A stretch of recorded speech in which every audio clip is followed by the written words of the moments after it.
today I'm going to show you what it's like to drive an APR Stage 2 Golf R. But before that, let's hop in the back and let me show you how much room this car has and how practical this would actually be as an everyday car. So I'm 5'11", I've got plenty of legroom sitting behind myself, and I've also got plenty of headroom as well.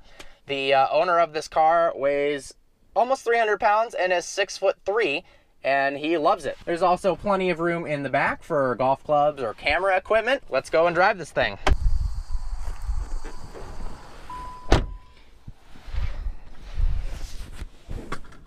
Put the key here, start stop button.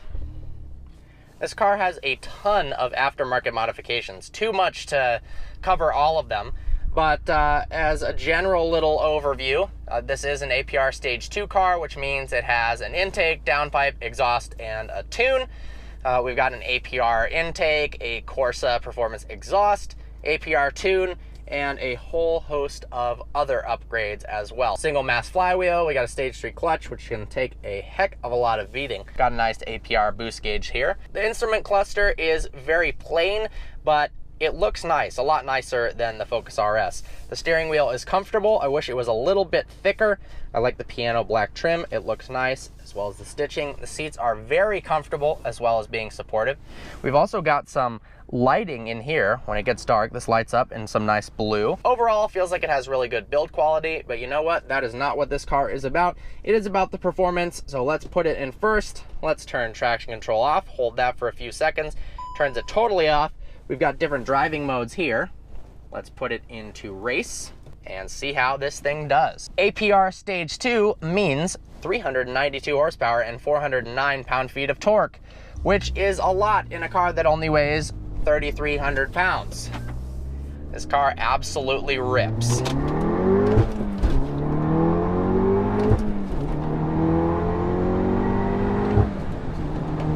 Compared to something like the Focus RS, this car feels a lot more stable at high speeds. That's actually something you notice immensely with the Focus RS, is when you get up to some higher speeds, it feels like it wants to dart back and forth across the road, like it's not quite capable or enjoying the fact that you are going fast. This car is very, very easy to drive if you're not trying to push the limits of performance as well. Put it into 5th gear. This has a valved Corsa exhaust, so if you're below 3,200 RPMs, it's not very loud at all. You get a little bit of drone if you give it some decent amount of gas in the upper gears, but nothing too intense. The transmission is okay. We've got a 6-speed manual. You've also got a DSG option. It's not the best feeling transmission, but it definitely works. The grip, though, is where this thing shines. All-wheel drive as compared to front-wheel drive in the GTI.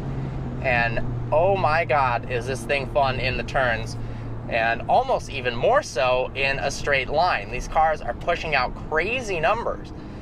Some of the APR Stage 3 Plus cars are running high 10s in the quarter mile, which is absurd for a Golf, which looks like a sleeper as long as you don't do anything crazy to the exterior. Got different driving modes. I like it in race mode, but with the suspension at the normal setting, so we can put it in individual in order to do that.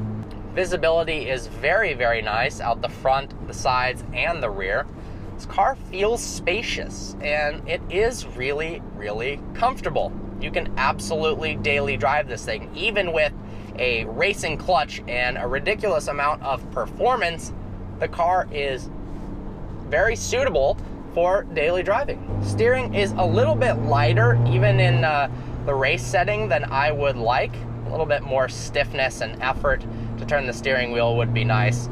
It feels like it's not, I shouldn't say heavier on its feet, but it's not as nimble, and the turn-in isn't as direct and instant like the Focus RS is, and that's something I kind of miss. But this car certainly welcomes you to rev it up and dump the clutch.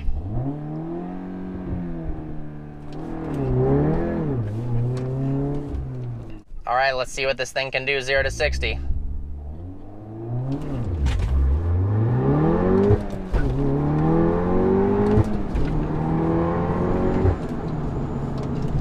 needed a little bit more gas there on the launch, bogged down a little bit, but this car definitely is very, very quick. The pedal actually doesn't have very long of a throat at all. The gas you can stab down. It doesn't feel like it has more than a few inches of travel, but it does make it very easy to blip the throttle for downshifts because there's not very big of a throw. The gearbox is pretty easy to shift between gears. Could be a little bit smoother, however. Steering wheel has a great array of options on it. You can change tracks, volume up and down, pick up phone calls, select through the multimedia system. You've got Apple CarPlay if you want it.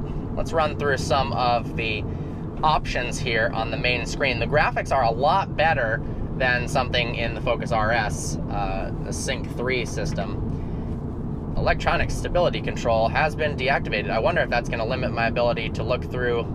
Nope, I can still do stuff. App Connect. Let's look at the vehicle. Vehicle status. Tire pressure monitoring system. All right, got an oil temperature reading here in the main display. All right, let's take this turn pretty fast, show off the all-wheel drive grip.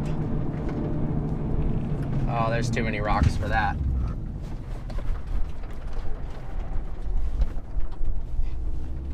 So I'll go ahead and shut up. Let's hear the sound of an APR Stage 2.